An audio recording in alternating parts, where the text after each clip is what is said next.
So in this video we are going to discuss about some important points related to the order of reaction. Alright, so if we talk about the order of reaction, that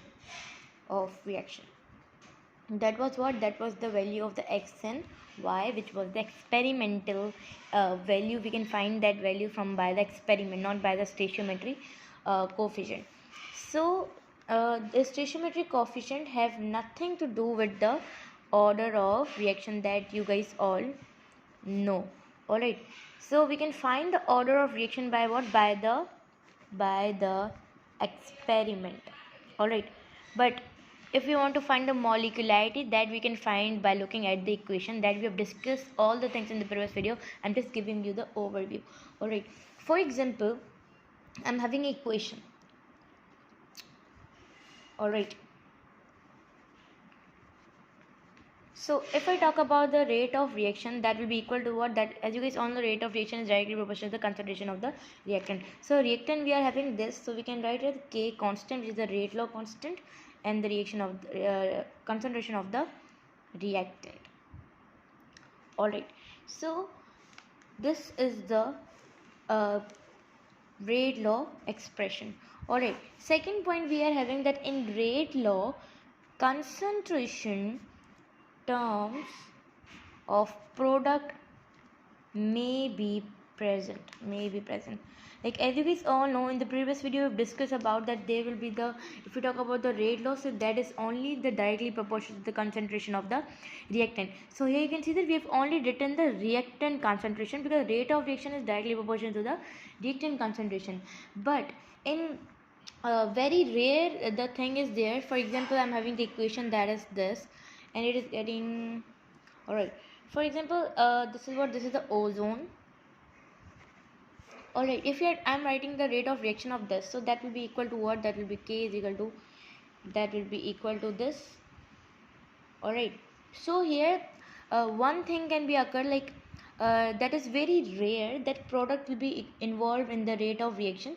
In some cases, like very rare, like if we are having the 10,000 reaction, so only one reaction will be there, that will be we can say that will be there in which the concentration of the product will be involved. So I have written here the concentration of the product too. Here you can see that this is the concentration of reactant, this is the concentration of product. So mainly we are having this equation because this concentration is directly proportional to the rate of reaction, directly proportional to the concentration of the reactant. But in some cases we are having the concentration of the product too. Product is also involved in some rare cases. So it depends on the species. So I think it's all on the previous video we've discussed about I was using the word species. Why? Because product can be involved too in the rate of reaction. Alright, third main point that in rate law, concentration terms of reactant may be absent. You will say that how is it possible? May be absent, because you will say the rate law is basically the rate law states that the rate of reaction is directly proportional to the concentration of reactant.